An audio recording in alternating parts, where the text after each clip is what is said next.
오늘 말씀드릴 괴담은 이월드 고스트하우스 괴담입니다. 지금은 고스트 어드벤처로 이름이 바뀌었지만 대부분의 사람들이 고스트하우스, 즉 귀신의 집으로 기억을 하기에 오늘 얘기도 귀신의 집이라고 하도록 하겠습니다. 이월드의 원래 이름은 우방타워랜드입니다. 2011년 3월 25일 이월드로 이름이 바뀌었지만 지금도 여전히 대구 시민들에게는 우방타워랜드라는 이름이 익숙합니다. 대구 사는 사람이라면 학창시절 소풍으로 한 번쯤은 무조건 가는 곳이 바로 이 우방타워랜드인데요. 저도 대구 사람인지라 초등학교 때 매 학년마다 가고 중학교 때, 고등학교 때 최소 12번은 갔었습니다. 오늘의 괴담 주인공도 마찬가지로 중학교 1학년 때 소풍으로 우방타워랜드를 가는데요. 사건은 이날 벌어집니다. 우방타워랜드엔 티켓이 여러 가지 종류가 있습니다.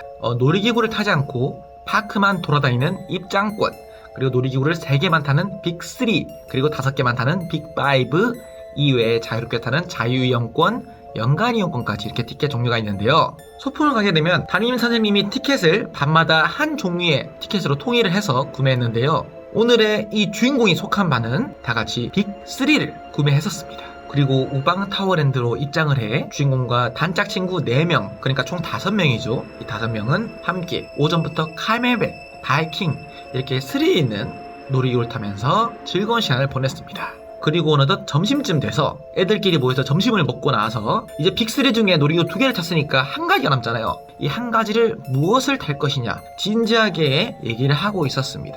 그때 마침 지나가던 같은 반 친구가 자기네들은 지금까지 귀신의 집에서 하루 종일 놀았다고 자랑을 하는 거예요. 응?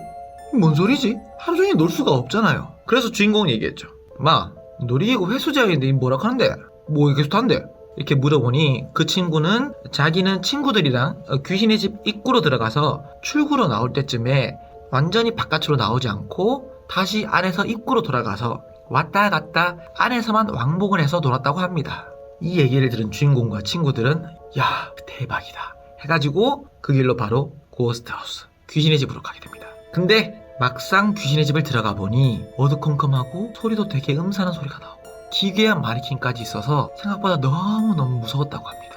그래서 그냥 다른 놀이기구 탈걸 하고 후회를 엄청나게 했었는데요. 하지만 혼자가 아니었고 4명의 친구들과 함께였기에 무서움이 점점 극복해져 나갔습니다. 그리고 귀신의 집 안에는 귀신 분장을 한 알바생이 없었기 때문에 무서움이 점점 사그라들기 시작했습니다. 그렇게 한 3번쯤 귀신의 집을 왕복을 했었을까요? 어둠이 눈에 익고 이쯤 가면은 뭐가 나오겠다, 이런 동선까지 싹 다 외우게 되었습니다. 중학생이니까 한창 장난기가 많을 나이죠. 귀신의 집 들어오는 손님들을 숨어있다가 놀래키기도 하고 친구들과 입구에서부터 출구까지 뛰어서 타임어택도 해보고 아주 즐거운 시간을 귀신의 집에서 보내고 있었습니다. 근데 그렇게 한 10번쯤 왕복을 하니 슬슬 귀신의 집이 지겨워지기 시작했습니다.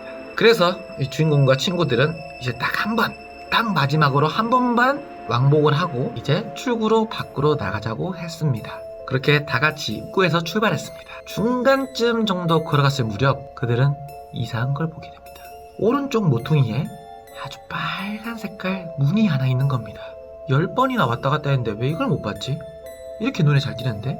하지만 이런 의문도 잠시, 새로운 루트를 발견했다는 이 기쁨에 주인공과 친구들은 문을 활짝 열었습니다. 그리고 그 안으로 들어갔죠. 근데 막상 문을 열어보니 그곳은 귀신의 집 테마와 전혀 뒤떨어져 있는 말 그대로 직원 통로였습니다.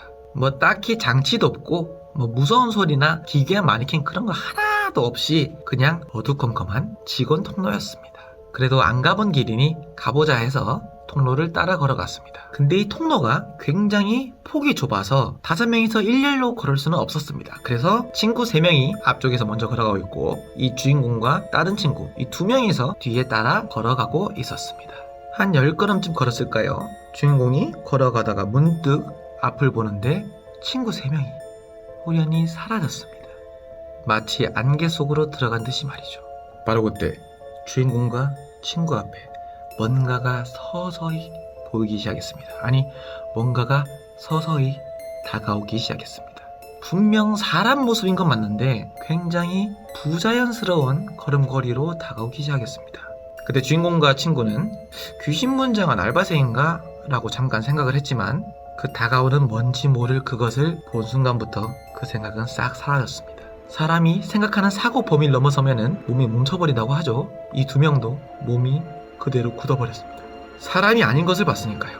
서로 아무 말도 못하고 가만히 서서 뭔지 모를 그것이 다가오는 걸 쳐다보는 게 그 두 사람이 할 수 있는 고작이었습니다. 그리고 사람 모양을 한 그것이 눈앞까지 다가왔을 때 그것을 정확하게 볼 수 있었습니다. 그것은 얼굴이 하늘을 향하고 있었으며 어떠한 숨소리, 소리도 내지 않고 굉장히 부자연스러운 걸음걸이로 계속해서 다가왔습니다. 이윽고 눈앞까지 다가왔고 어깨를 지나 뒤로 서서히 멀어져 갔습니다. 그리고 주인공과 친구들이 들었던 빨간 문 입구에 다다르자 문에 얼굴을 툭 부딪히고 서서히 몸을 돌려 천천히 주인공과 친구를 향해 다가왔습니다. 그 순간 정신이 확 들었고 주인공과 친구는 미친 듯이 비명을 지르며 출구 쪽으로 뛰어나갔습니다. 이후 바깥으로 나가자 먼저 갔던 친구 3명이 보였습니다. 그래서 이 3명의 친구한테 왜 갑자기 니들 먼저 가는데 왜 사라졌는데 이렇게 물어보니까 친구들은 뭔가 굉장히 꺼림칙한 느낌이 들어서 먼저 빨리 나왔다고 했었습니다. 주인공과 친구는 앞서간 3명의 친구들에게 자기가 본 그 기괴한 것에 대해서 설명을 하고 했는데 아무리 떠올려봐도 걸음걸이가 이상하다는 것 말고는 떠오르는 게 없었습니다. 분명 얼굴을 봤는데 생김새가 떠오르지 않았어요. 애초에 이목구비가 없었던 것처럼. 그때 주인공과 친구가 본 그것은 도대체 무엇이었을까요?